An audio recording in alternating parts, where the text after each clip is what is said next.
My name is Woodrow, 65 years old, and last month I lost Elizabeth, my beloved wife of 8 years, to pancreatic cancer. I never imagined what happened next. Now that Mom is dead, grab your things and find a new home, said my stepdaughter Amanda. Her husband Paul nodded coldly. This house was never yours anyway. With tears streaming down my face, I packed a small suitcase and walked out of the home where Elizabeth and I had built our life together. The next day, I went to the bank and discovered something that would change everything. If you are watching this video, drop a comment letting me know where you are viewing from and hit that subscribe button to hear more stories about overcoming life's greatest challenges. Before this nightmare began, I lived what most would call a simple but fulfilling life. I spent 40 years as a civil engineer, helping design bridges and infrastructure across 3 states. My first marriage ended when my wife Janet passed from breast cancer nearly 15 years ago. Our 2 children, Thomas and Sarah, had already moved across the country pursuing their own careers and families. While we stayed in touch with occasional calls and holiday visits, the distance made our relationship more cordial than close. After Janet died, I settled into a quiet routine in my small condo. I found peace in simple activities, tending to my container garden on the balcony, weekend fishing trips to Lake Champlain, and crafting small wooden toys in my tiny workshop. Financially, I was stable but not wealthy. My pension and modest savings allowed me to live comfortably without extravagance. I never expected to find love again at my age, content with my solitary but peaceful existence. Then came the day that changed everything. The community center was hosting a workshop on sustainable gardening, and despite knowing a thing or two about growing tomatoes, I signed up. That decision led me to Elizabeth Wilson, a retired high school literature teacher with silver-streaked auburn hair and the warmest smile I had seen in years.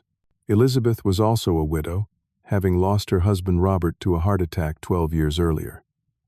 Unlike me, she had only one child, Amanda.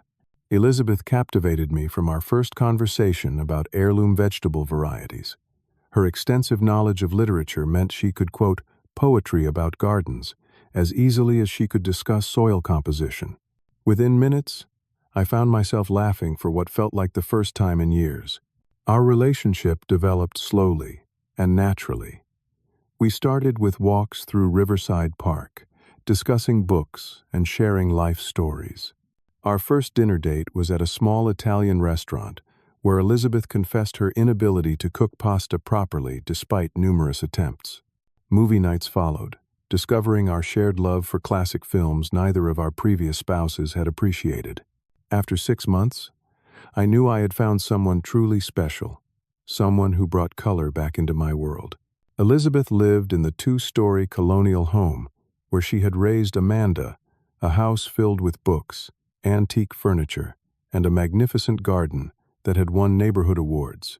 The first time I met Amanda and her husband Paul was at Sunday dinner at Elizabeth's house. Looking back, I should have noticed the warning signs immediately. Amanda was 38, professionally dressed even for a family dinner, with a practiced smile that never reached her eyes. She greeted me with polite formality, asking carefully constructed questions that seemed designed to assess my financial situation rather than my character. Paul, a real estate developer with ambitious plans but limited success, was outwardly friendly but constantly steered conversations toward property values and investment opportunities. Despite the uncomfortable undercurrent, Elizabeth was overjoyed to have her family together. She mediated conversations when tensions rose, always finding ways to redirect discussions to neutral topics. I tried my best to build genuine connections with Amanda, bringing thoughtful gifts and showing interest in her work as a pharmaceutical sales representative.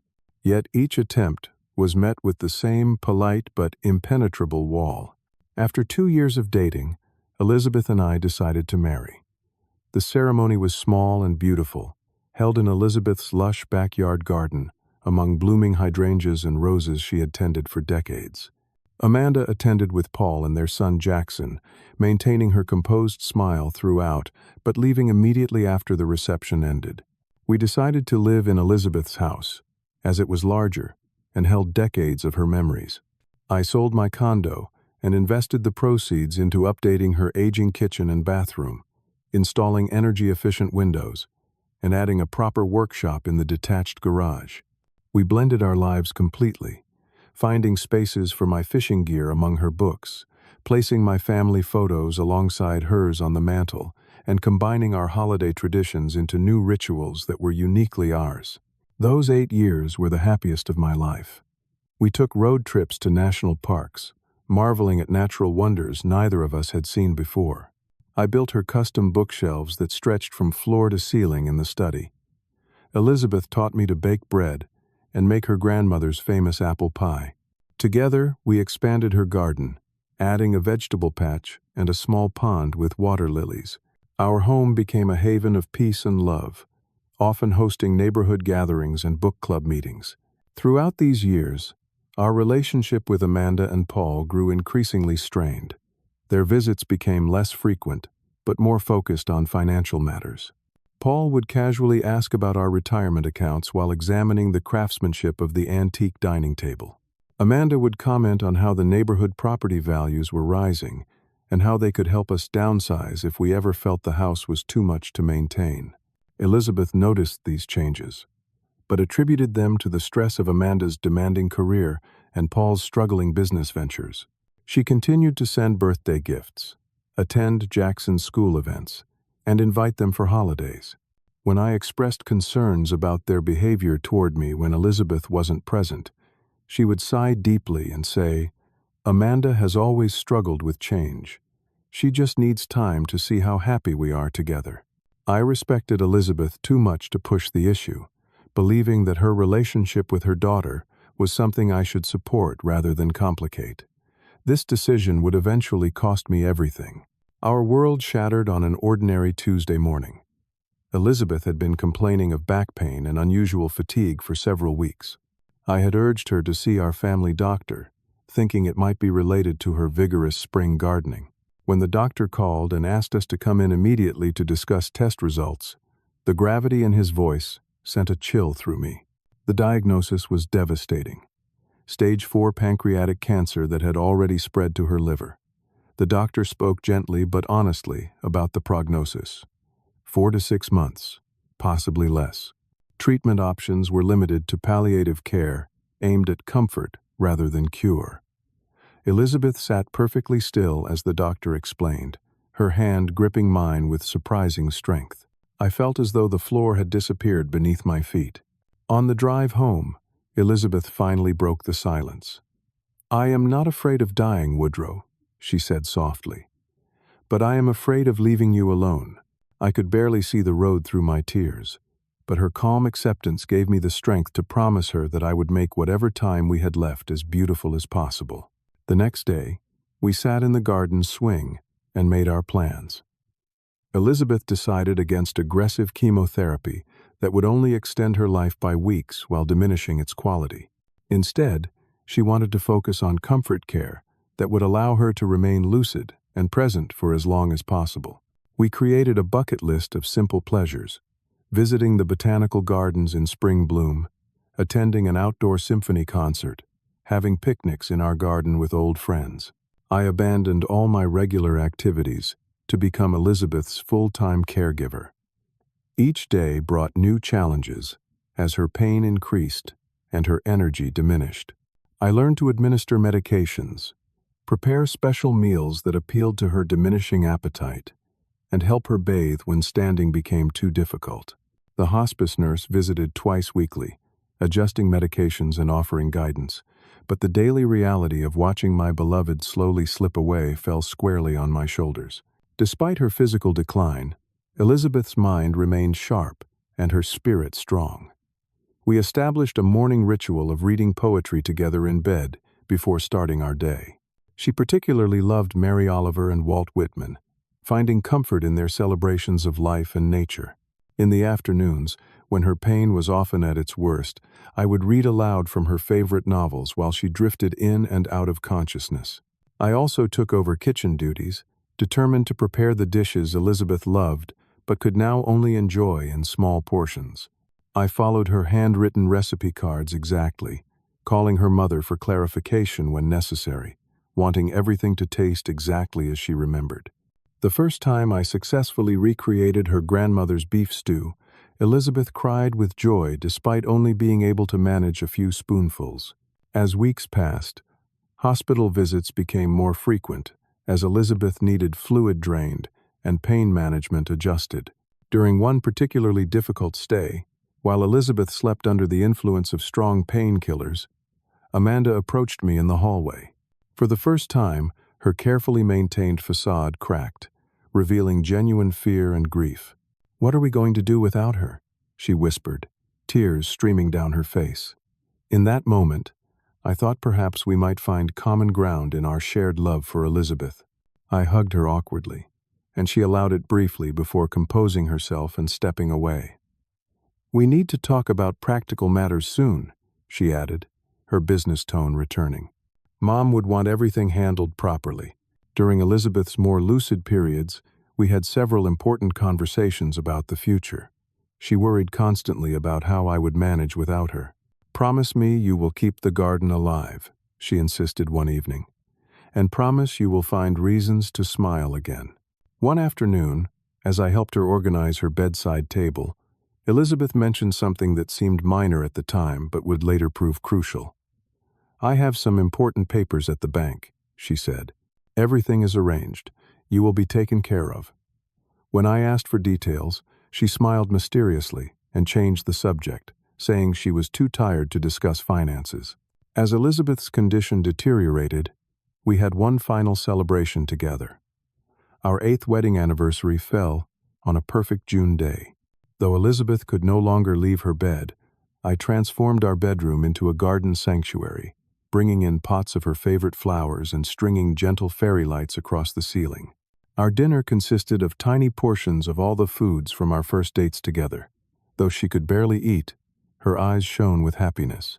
That evening she gave me a sterling silver pocket watch, engraved with our initials and wedding date. Inside was a photograph of us dancing at our wedding. "So you will always carry our time together," she whispered as I opened it. We spent the evening reminiscing about our favorite memories, laughing and crying in equal measure. In her final week, Elizabeth spent most of her time sleeping. During brief periods of wakefulness, she would offer fragments of advice and reassurance. "Remember to change the furnace filter every 3 months," she would murmur. Or, "The neighbor boy can help with snow shoveling in winter." Sometimes her comments seemed cryptic. "I have made arrangements," she said once, squeezing my hand. "Trust that I have thought of everything."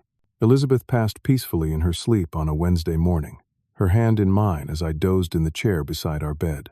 One moment she was breathing softly, and the next she was gone, so gently that I did not immediately notice the transition. The hospice nurse had warned me it might happen this way, but nothing could have prepared me for the hollow emptiness that engulfed me as I realized my beloved wife had left this world. The funeral was simple, as Elizabeth had requested. A short service at our local church, followed by burial in the cemetery where her parents rested. I was barely functioning, moving through the necessary rituals in a fog of grief. Amanda delivered a polished eulogy that focused primarily on Elizabeth as a mother, mentioning our marriage only briefly.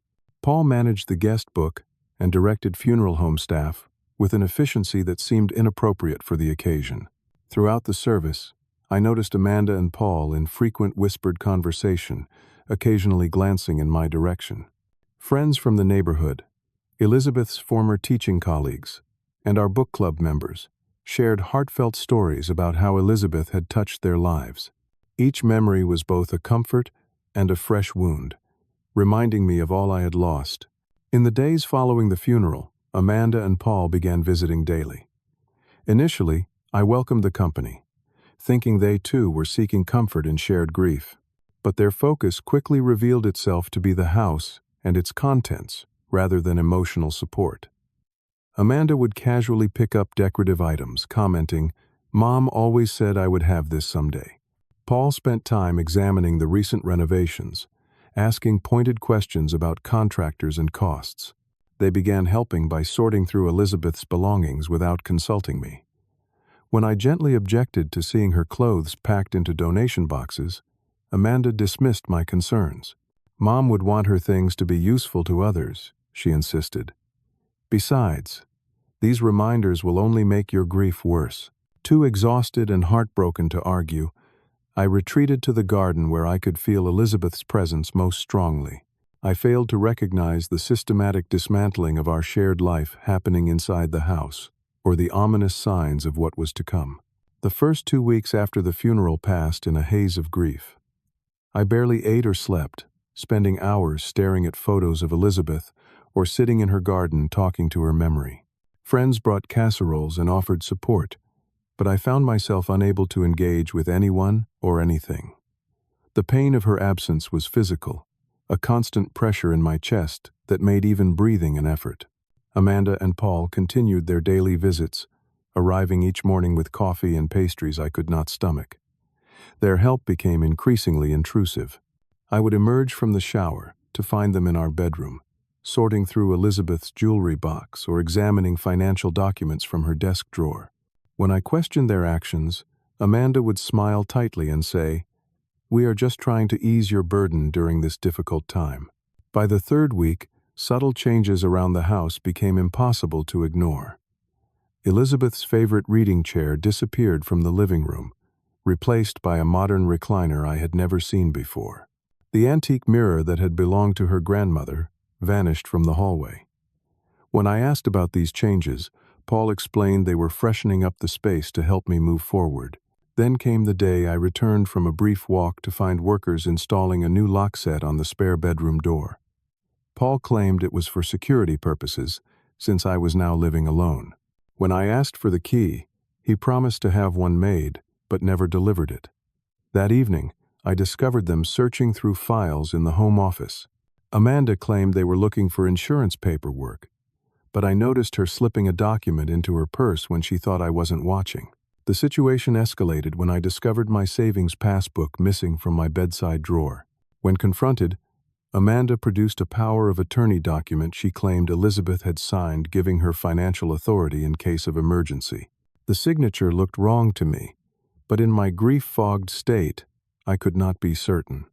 Paul suggested I might be too emotionally fragile to handle financial matters right now.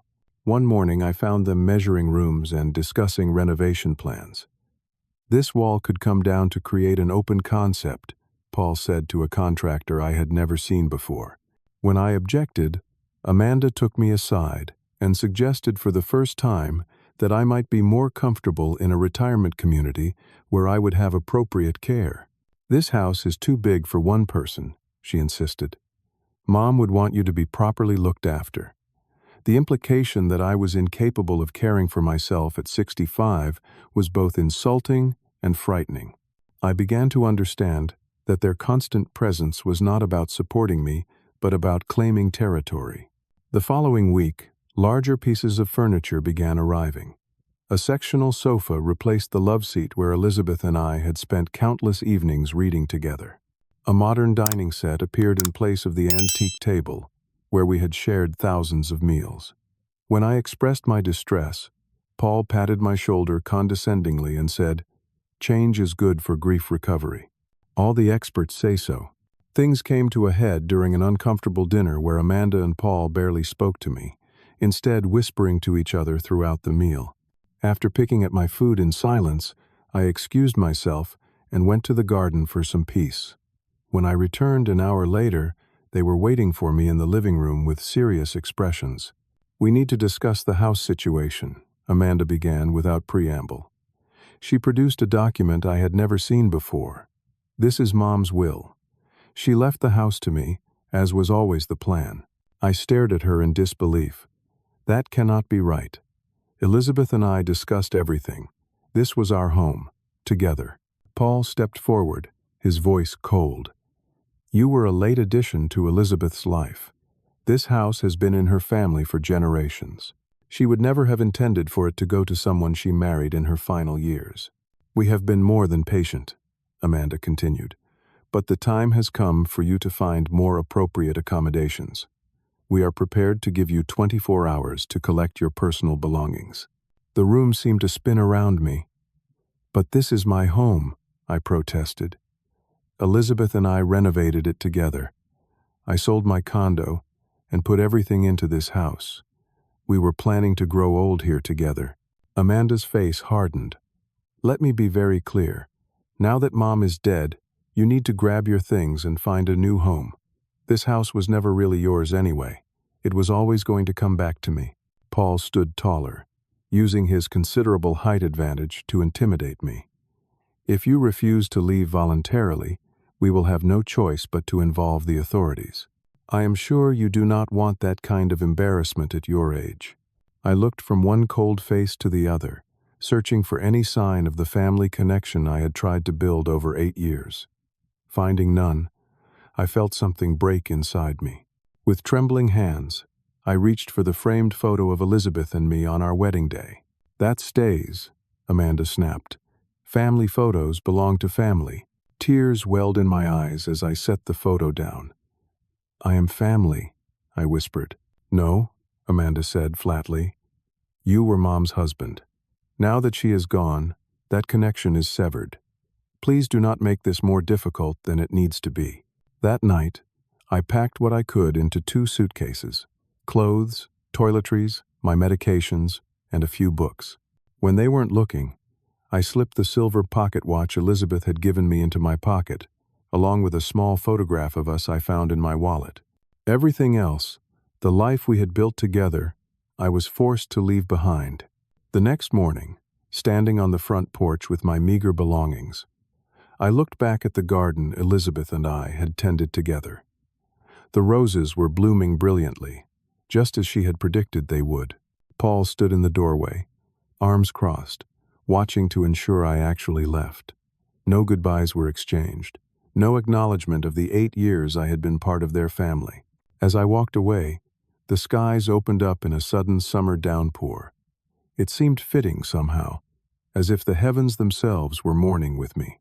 I had lost Elizabeth, and now I had lost our home, and everything that connected me to her. At 65 years old, I was essentially homeless, with nowhere to go, and my heart shattered beyond repair. With nowhere else to turn, I checked into the Pinewood Motel, a budget establishment on the outskirts of town. The room was small and dingy, with water stains on the ceiling and a mattress that sagged in the middle. The contrast between this depressing space and the warm, book-filled home I had shared with Elizabeth was devastating. My first night was spent sitting in a cracked vinyl chair, staring at the wall and trying to make sense of what had happened. I could not bring myself to unpack my suitcases, as if doing so would be admitting that this situation was real and not just a terrible nightmare. The only thing I removed was Elizabeth's pocket watch, which I placed carefully on the nightstand where I could see it. Taking stock of my financial situation added another layer of anxiety. I had my monthly pension payment, but most of our savings had been in joint accounts that I now had no access to. The cash in my wallet would cover about 2 weeks at the motel. After that, my options were unclear. The magnitude of my vulnerability hit me like a physical blow. Sleep evaded me entirely that first night. Every time I closed my eyes, I saw Elizabeth's garden, felt the comfort of our bed, heard the familiar creaks of our home. By morning, I was exhausted and disoriented, my grief compounded by shock and fear. I forced myself to shower in the mildew-spotted bathroom, then sat on the edge of the bed, uncertain how to face the day ahead. For 3 days, I barely left the motel room. I survived on vending machine snacks and coffee from the lobby, unable to muster the energy or appetite for proper meals. Weight dropped from my already lean frame, and the face that stared back at me from the bathroom mirror became increasingly gaunt and hollow-eyed. During this time, I experienced what I can only describe as an emotional collapse. The double trauma of losing Elizabeth and then being forcibly removed from our home created a perfect storm of grief, anger, and despair. I would find myself weeping uncontrollably one moment, then sitting in numb silence the next. The small photograph of Elizabeth and me that I had managed to save became my most precious possession. I would talk to it for hours, asking her what I should do, begging for guidance I knew would never come. Nightmares plagued the few hours of sleep I managed to get. In these dreams, Elizabeth would be calling me home, but I could never reach her. The house would recede as I approached, or doors would multiply endlessly in labyrinthine hallways. I would wake gasping, reaching for her across an empty bed, then remember all over again that she was gone, that our home was lost to me. After nearly a week of this existence, I realized I needed to reach out for help. I called my son Thomas in Seattle, something I had been reluctant to do given our somewhat distant relationship. The conversation was awkward and painful. Thomas expressed appropriate sympathy about Elizabeth, but seemed overwhelmed when I explained my current situation. "I am not sure what I can do from across the country, Dad," he said. "Can you stay with a friend until you figure things out?" The suggestion highlighted how isolated I had become. Most of my social connections had been through Elizabeth, and in my grief, I had withdrawn from the few friends I had maintained independently. My daughter Sarah was equally sympathetic, but equally unhelpful. With 3 young children and a demanding career, she had little capacity to offer practical assistance. "Maybe you could fight this legally?" she suggested. "It does not sound right that they could just take the house." But neither of my children offered to come help or to welcome me into their homes, even temporarily. It was during my darkest moment, contemplating how quickly one can go from happiness to utter desolation, that an unexpected encounter changed everything. Forcing myself to leave the motel room for a proper meal, I wandered into a small coffee shop downtown. As I stared blankly at the menu board, a familiar voice called my name. "Woodrow? Is that you?" "Good heavens, man, you look terrible." I turned to find Frank Delmont, a former colleague from my engineering days who had later become an attorney specializing in estate law. We had played poker together monthly before my retirement, but had gradually lost touch. Now, his concerned face was the first truly friendly expression I had seen in weeks. Frank insisted I join him, ordered me a proper breakfast, and listened without interruption as I poured out the whole painful story. As I spoke, I realized how isolated I had been in my grief, how much I needed someone to simply hear what had happened to me. "This does not sound right," Frank said when I finished. "Not right at all. Elizabeth never mentioned changing her will or wanting Amanda to have the house?" I shook my head. "Quite the opposite. We had talked about growing old there together. I put all the proceeds from selling my condo into renovating the place." Frank's brow furrowed. "And you never saw this supposed will they showed you? Never got a copy?" "Number Amanda just showed me the document briefly. I was too shocked to really examine it." "Did you and Elizabeth have wills drawn up after your marriage?" I tried to remember through the fog of grief. "We discussed it. Elizabeth said she would take care of it. She handled most of our financial matters." Over the next several days, Frank and I met regularly at the coffee shop. He asked detailed questions about the house, our banking arrangements, and any legal documents I remembered signing. Though not officially representing me, his professional expertise and genuine concern provided the first ray of hope I had felt since Elizabeth's death. "If you contributed substantial funds to the house, you may have equity rights regardless of whose name is on the deed," he explained. "And if Elizabeth did update her will after marrying you, it would supersede any previous versions." Frank suggested we check the county records office to see if any will had been filed for probate.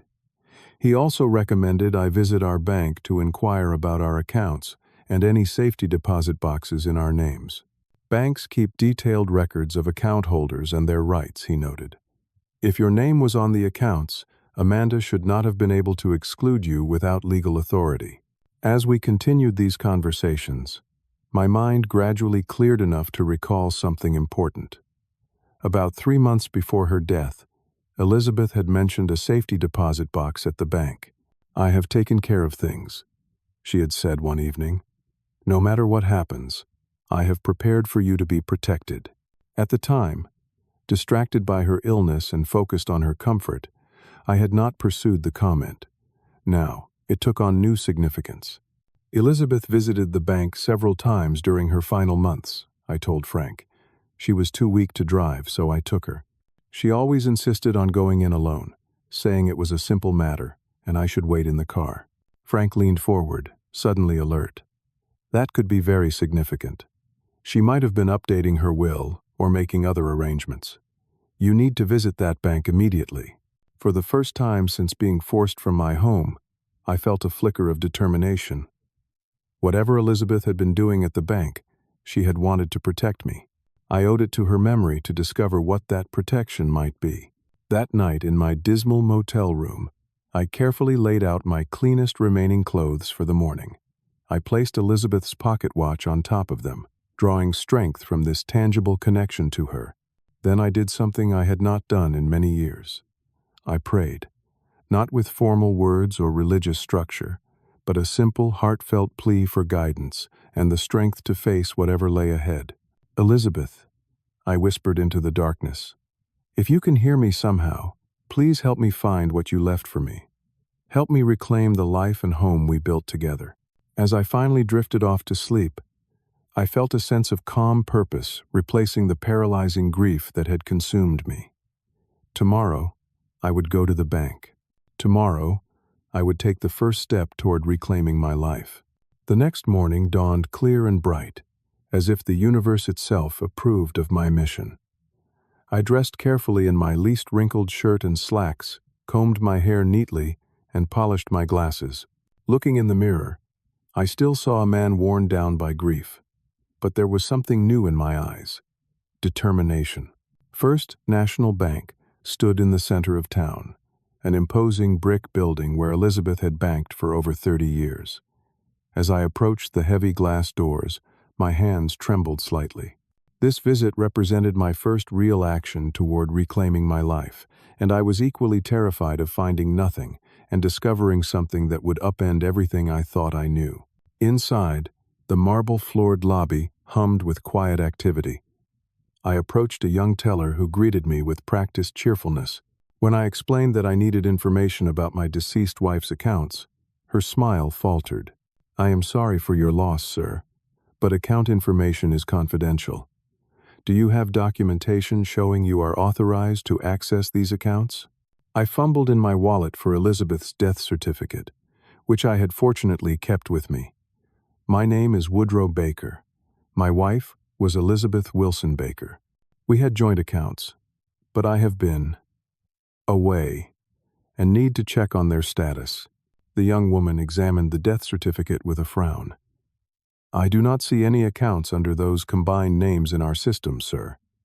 Let me get my manager to assist you. As I waited, anxiety knotted my stomach. What if Amanda had already closed all our accounts? What if there was nothing left for me to find?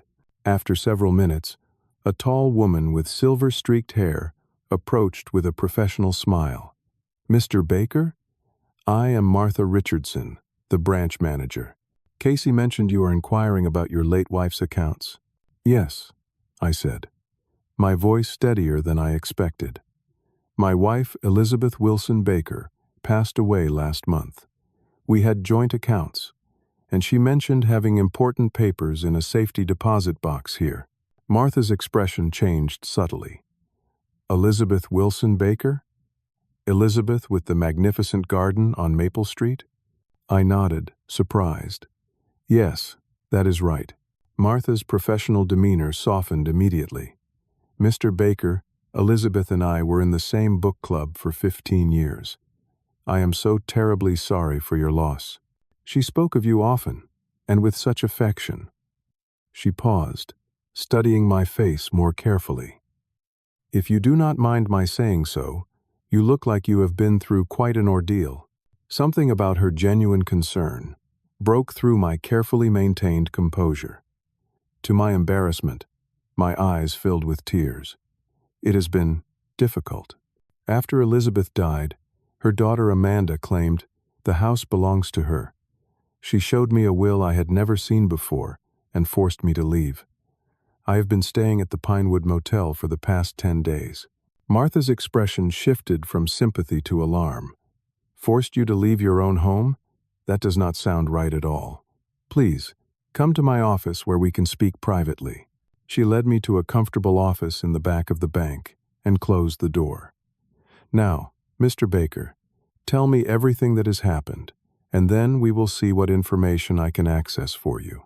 For the second time in as many days, I recounted the painful story of my eviction.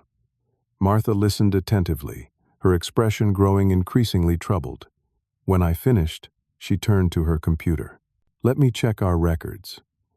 Elizabeth was a long-time customer, and I remember her coming in several times in the months before her passing. She typed rapidly, then studied the screen with intense concentration. "Yes, here we are. Elizabeth Wilson Baker has several accounts with us, including a safety deposit box registered jointly to both of you." My heart leapt. "She does? We do?" Martha nodded, continuing to review the information on her screen. "According to our records, Elizabeth made several significant changes to her accounts in the 4 months before her death. She added your name to some existing accounts, and, this is interesting, she opened a separate safety deposit box in both your names that requires only one signature to access. Can I see what is in it?" I asked, my voice barely above a whisper. "Absolutely. As the joint owner, you have full legal right to access it. Let me just verify your identification, and we can proceed." After examining my driver's license and having me sign several forms, Martha led me to the vault area where the safety deposit boxes were kept. A bank employee brought out a large metal box and placed it on a private table in a small room. "Take all the time you need," Martha said kindly. "I will be in my office when you are finished. There is a call button if you need assistance." Alone with the safety deposit box, I hesitated, my hand trembling above the lid. Whatever Elizabeth had left here represented her final communication with me, her last act of love. Taking a deep breath, I opened the box. Inside was a large manila envelope with my name written on it in Elizabeth's elegant handwriting. Beneath it were several legal-sized documents and folders. With unsteady hands, I opened the envelope first. Inside was a handwritten letter dated just 3 months before her death. "My dearest Woodrow, if you are reading this, I have left this world, and you are facing life without me. My heart breaks, knowing the pain you must be feeling. You have been the greatest joy and blessing of my life, bringing light and love when I thought my days of happiness were behind me.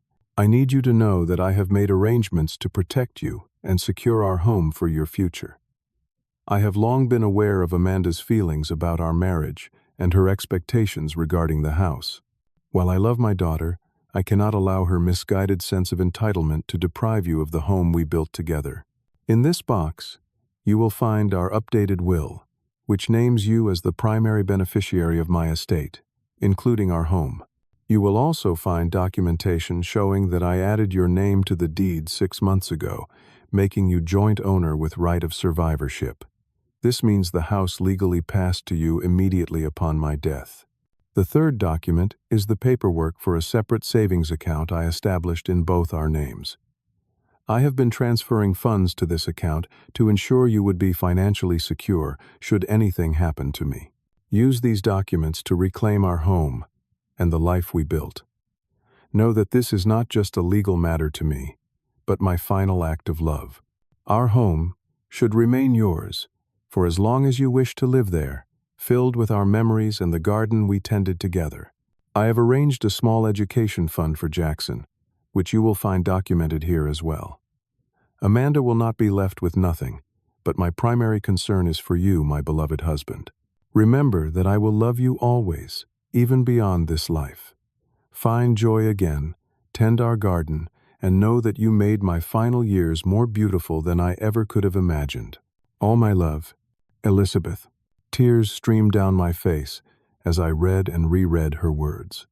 Even facing her own mortality, Elizabeth had thought of me, had anticipated the very situation I now found myself in, and had taken steps to protect me.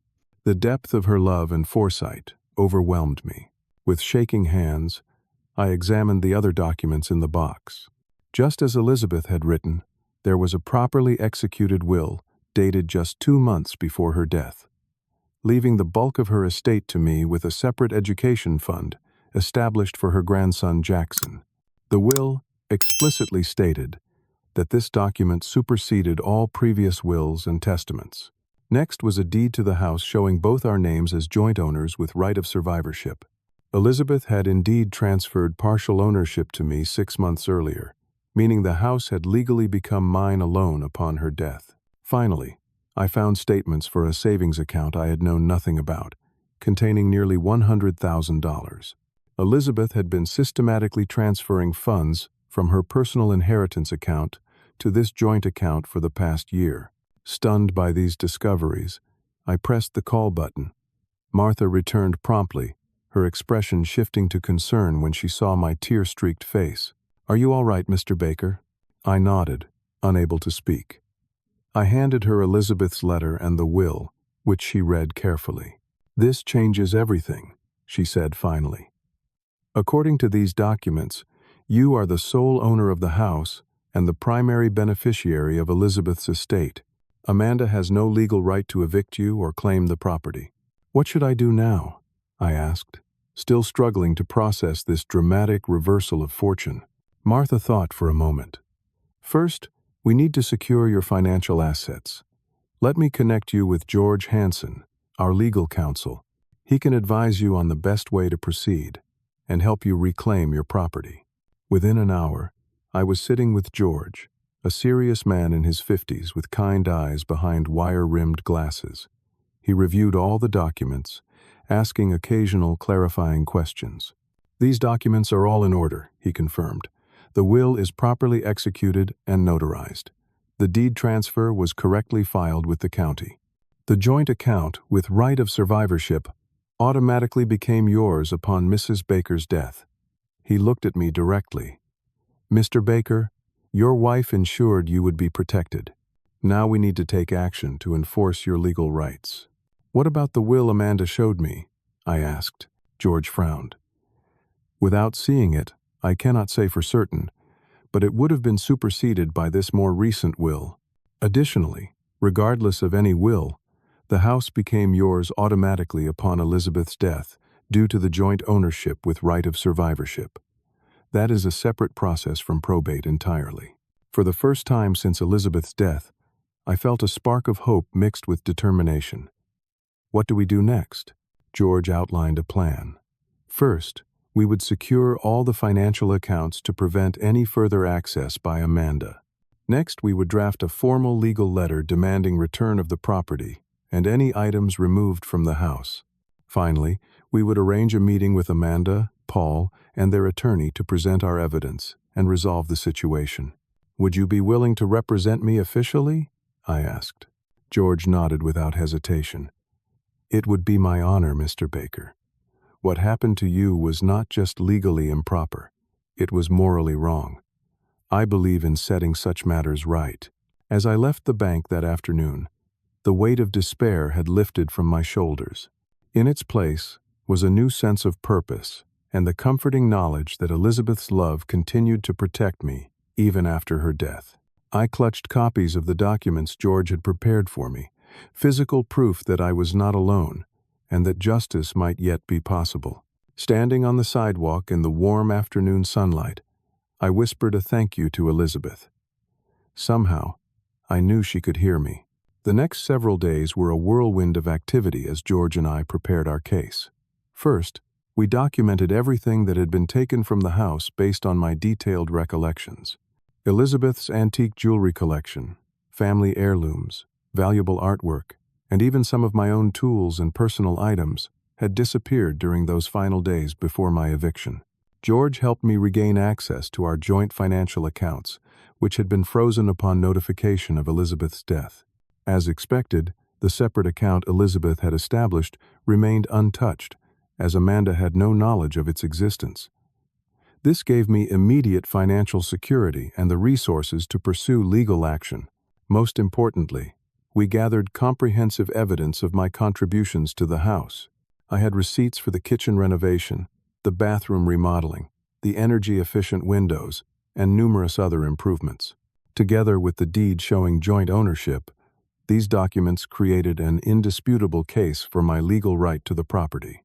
While this preparation was underway, I remained at the Pinewood Motel, though with access to funds, I was able to eat proper meals and purchase necessary clothing and toiletries. My physical health began to improve, and with it, my emotional resilience. The knowledge that Elizabeth had foreseen and prepared for this very situation gave me strength I had not known I possessed. 5 days after my bank visit, George sent a formal legal letter to Amanda and Paul. Written in precise legal language, it stated my position as the legal owner of the house under both the updated will and the joint ownership deed. It demanded immediate return of the property and all removed items, and requested a meeting to resolve the matter within 1 week. The response was swift and hostile. Amanda called my motel room the very next day, her voice shrill with anger. "How dare you?" she began without preamble. "After everything we did for you, taking care of Mom during her illness, offering you a dignified way to move on, now you fabricate some ridiculous legal claim." I remained calm, as George had advised. "I am simply asserting my legal rights, Amanda. Elizabeth left clear documentation of her wishes. Those documents must be forgeries," she hissed. "Mom would never have left everything to someone she married so late in life. We will fight this all the way, and everyone will know what an opportunist you are." "The meeting is scheduled for Tuesday at 10 in George Hansen's office," I replied steadily. "Please bring your attorney and any documentation you believe supports your claim." After she hung up, Paul called, his approach more menacing. "You are making a serious mistake, old man," he said, his voice low and threatening. "Even if you somehow got your hands on some paperwork, do you really want to spend your final years in expensive legal battles? Be smart. Take a small settlement and disappear." Again, I maintained my composure. "I will see you on Tuesday, Paul. I suggest you come prepared to return my house keys." The meeting was set for George's office in a prestigious downtown building. I arrived early, dressed in a new suit George had suggested I purchased to show them you are not defeated. As we waited in the conference room, George reviewed our strategy one final time. "Let me do most of the talking," he advised. "Stay calm regardless of what they say or how they behave. Remember, we have the law entirely on our side." At precisely 10 o'clock, Amanda and Paul arrived with their attorney, a nervous-looking young man who introduced himself as Jeffrey Wilson. From the start, the atmosphere was tense. Amanda refused to look directly at me, while Paul attempted to intimidate with aggressive body language. George began by laying out my position clearly and concisely. "My client, Mr. Woodrow Baker, is the legal owner of the property at 32 Maple Street, by virtue of 2 separate and independent legal mechanisms. First, as joint owner with right of survivorship on the deed transferred and properly recorded 6 months before Elizabeth Wilson Baker's death. Second, as the primary beneficiary named in Elizabeth's most recent will, executed and notarized 2 months before her passing." He placed copies of the documents on the table. "These are indisputable legal facts. Additionally, Mr. Baker made substantial financial investments in the property, totaling over $80,000 in documented improvements." Amanda interrupted, her voice tight with anger. "That is impossible. Mom would never have done that without telling me. She always intended for the family home to stay in the family." George remained unruffled. "Mrs. Parker, your mother made her wishes explicitly clear in both deed and will. Moreover, she left this handwritten letter explaining her decisions." He placed a copy of Elizabeth's letter on the table. Amanda snatched it up, her face paling as she recognized her mother's handwriting. Paul read over her shoulder, his expression darkening. "This proves nothing," Paul declared, though his voice lacked conviction. "Anyone could have written this." Their attorney, Mr. Wilson, had been silently reviewing the legal documents. He cleared his throat uncomfortably. "I believe we should take a brief recess to discuss these materials privately." They withdrew to a small adjacent room, their raised voices occasionally audible through the door. When they returned 15 minutes later, the change was palpable. Amanda's hostility had transformed into a brittle defensiveness, while Paul seemed deflated. Mr. Wilson spoke first. "We have reviewed the documents presented. while my clients maintained that Mrs. Baker had expressed different intentions verbally. We acknowledged the legal standing of the written will and property deed. George nodded, unsurprised. Then we can proceed to discussing terms for resolving this situation amicably. What followed was a tense negotiation. Amanda and Paul initially demanded financial compensation for improvements they claimed to have made to the house during their brief occupation. George countered with a detailed inventory of items missing from the property, the value of which far exceeded their claims. Throughout this exchange, I remained mostly silent, watching Amanda's face. Despite her hostile attitude, I occasionally glimpsed something beneath the surface, a flash of the little girl Elizabeth had shown me in family photos. This woman had lost her mother, and in her grief and fear, had lashed out in the most hurtful way possible. While I could not forgive her actions, I could perhaps understand the pain that drove them. After 2 hours of discussion, we reached an agreement. Amanda and Paul would return all removed items within 24 hours and vacate the property immediately. In return, I would not pursue legal action for their wrongful eviction or the emotional distress it caused. Additionally, I agreed to give Amanda certain personal items of Elizabeth's, with sentimental value, including her wedding ring from her first marriage and a collection of family photographs. The education fund Elizabeth had established for Jackson would remain intact, with Amanda serving as trustee until he reached college age. This had been Elizabeth's wish, and I saw no reason to change it despite recent events. As the meeting concluded, I finally spoke directly to Amanda. Your mother loved you very much. She spoke of you daily and treasured your childhood memories. I hope someday we can find a way forward that honors her memory.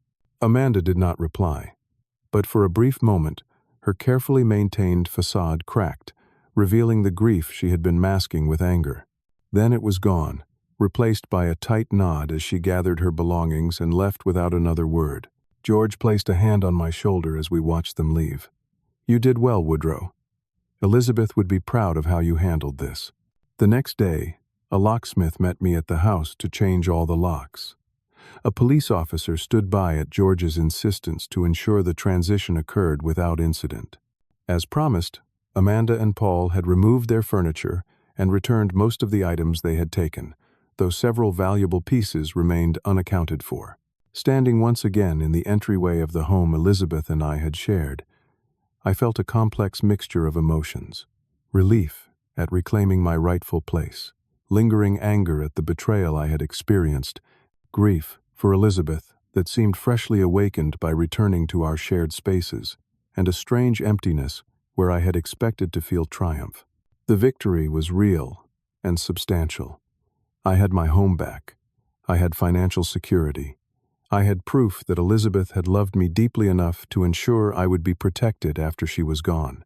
Yet as I walked through the quiet rooms, running my fingers over familiar surfaces and breathing in the faint scent of Elizabeth's favorite lavender sachets, I realized that winning this battle was only the beginning of healing from all I had lost.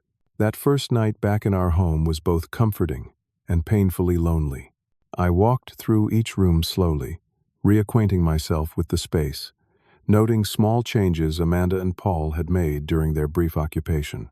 Some of Elizabeth's favorite decorative items were missing, likely taken despite our agreement. The garden had been neglected, with weeds sprouting among her beloved roses. I slept in our bed for the first time since her death, her pillow still holding the faintest trace of her scent. Though surrounded by familiar comfort, I felt her absence more acutely than I had in the impersonal motel room. This was where we had shared our lives, where I had held her hand as she slipped away. Every corner held memories that were simultaneously precious and painful. In the following weeks, I established a new routine, focused on restoration. Each morning, I would tend the garden, pulling weeds, pruning overgrown shrubs, and nursing neglected plants back to health. The physical labor was therapeutic, connecting me to Elizabeth through the living things she had loved. Sometimes I would talk to her as I worked, sharing my thoughts and feelings, as if she could hear me. Frank visited regularly, bringing meals and companionship. He helped me catalog the items that had not been returned and advised against pursuing further legal action. "Some battles are not worth fighting," he counseled. "You have reclaimed what matters most. Let the rest go." Gradually, I began reconnecting with old friends and neighbors who had been unaware of my eviction and subsequent return. Many expressed outrage on my behalf and offered support in various ways. Elizabeth's book club members brought dinner one evening, sharing stories and laughter that filled the house with warmth again. About 3 months after returning home, I joined a support group for widowers at the community center. Listening to others share their experiences of loss and recovery helped me contextualize my own grief. I was not alone in feeling adrift, in struggling to find purpose after losing a beloved partner. These meetings became an anchor in my week, a place where I could be honest about both my pain and my small steps toward healing. As the seasons changed, I found myself reflecting on Elizabeth's final gift to me. Not just the legal protections she had arranged, but the lessons our relationship had taught me about love, resilience, and forgiveness. Though initially consumed by anger toward Amanda and Paul, I gradually came to see that holding on to bitterness would only poison the precious memories I wanted to preserve. 6 months after reclaiming my home, I made a decision that surprised even me.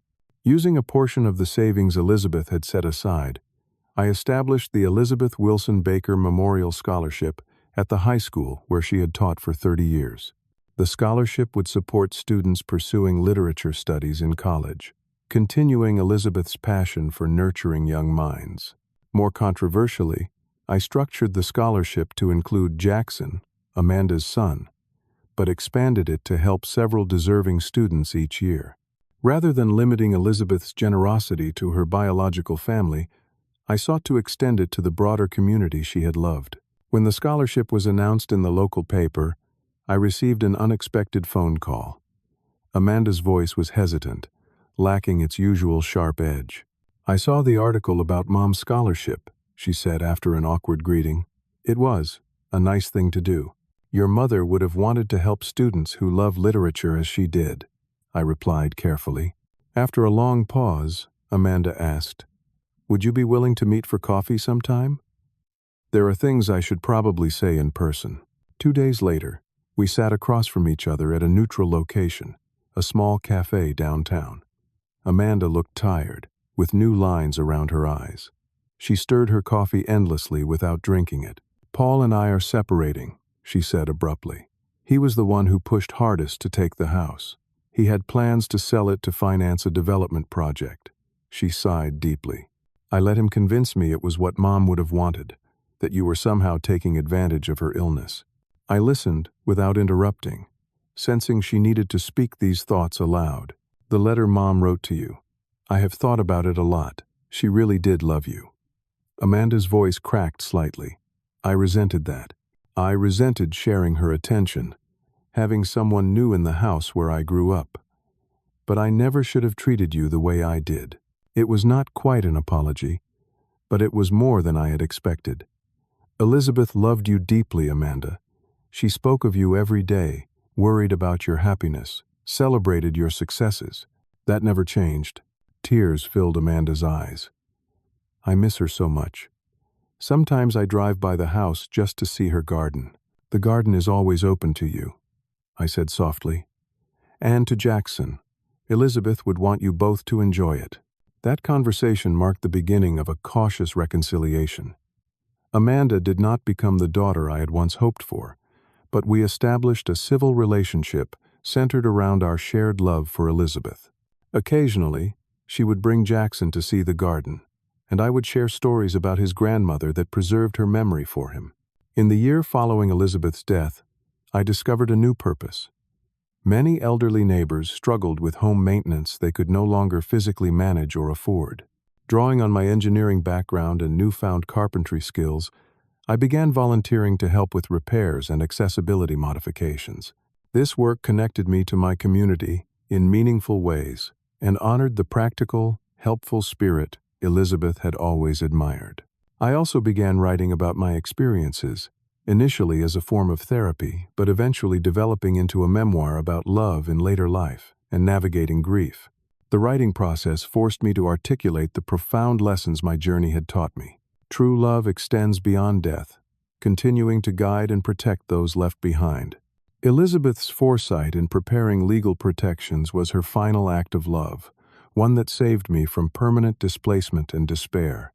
Justice matters, but forgiveness liberates. While I had every right to pursue further legal action against Amanda and Paul, choosing limited reconciliation instead freed me from the burden of ongoing bitterness. Preparation is an act of love. Elizabeth's careful legal arrangements were not just practical matters, but profound expressions of care for those she would leave behind. Loss transforms but need not destroy us.